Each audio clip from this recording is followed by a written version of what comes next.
You're watching Q News. Here are the top stories for this hour. G7 foreign ministers have met in Italy for a two-day summit to address the Middle East and Ukraine crises.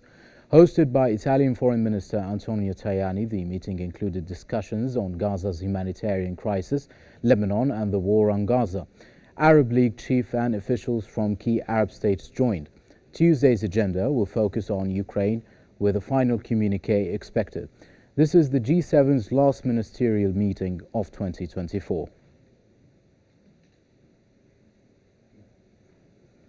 Egypt's Foreign Minister Badr Abdul Ati and the U.S. Secretary of State Antony Blinken have discussed coordinating efforts to de-escalate tensions in the Middle East. That came as the two discussed the latest developments in ceasefire negotiations for Gaza and Lebanon on the sidelines of the G7 foreign ministers' meeting in Italy. Abdul Ati emphasized the dangers of Israel's aggressive policies and called for unhindered humanitarian aid to Gaza, citing a conference in Cairo on December the 2nd. The Egyptian foreign minister stressed that regional stability requires Palestinian rights and the end of Israeli occupation. Additionally, they discussed the implementation of UN Security Council Resolution 1701 for Lebanon. Lebanese Foreign Minister Abdullah Abu Habib has expressed hope for a ceasefire between Israel and Hezbollah by Tuesday night.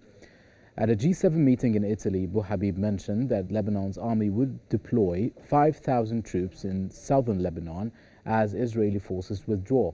He also proposed that the U.S. would be involved in rebuilding infrastructure. Israel is expected to approve a U.S.-brokered ceasefire, with the Security Cabinet meeting later to discuss the agreement.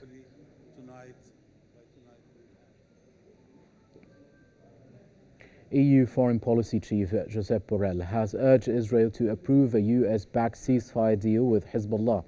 Speaking at the G7 summit, Borrell assured that the deal includes all necessary security guarantees.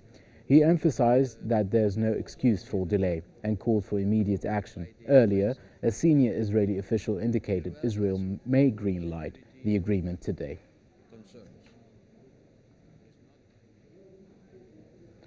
Italian Foreign Minister Antonio Tajani has said that the G7 nations are working to align on the International Criminal Court's arrest warrant for Israeli Prime Minister Benjamin Netanyahu, which was issued last week. Speaking to G7 foreign ministers, Tajani stressed the need for unity on the matter. The US, which is a G7 member, rejected the ICC's decision earlier today.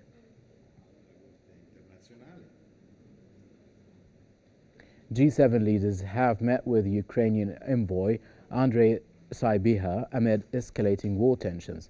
Italian Foreign Minister Antonio Tajani underlined the importance of safeguarding Ukraine's energy infrastructure and Black Sea navigation.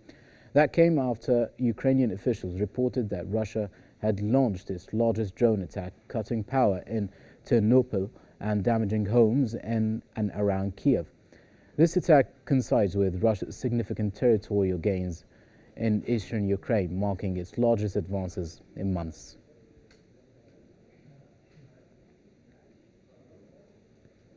Israeli Finance Minister Bezalel Smotrich has proposed a controversial plan to reduce Gaza's population by half within 2 years through what he described as voluntary migration. Speaking at a conference organized by the Israeli Settlement Council, Smotrich also called for the reoccupation of the Gaza Strip, reiterating his hardline stance on the region. The remarks have drawn sharp criticism from Palestinian leaders and international humanitarian rights organizations who have condemned the proposal as a blatant violation of human rights and a dangerous escalation on the ongoing conflict.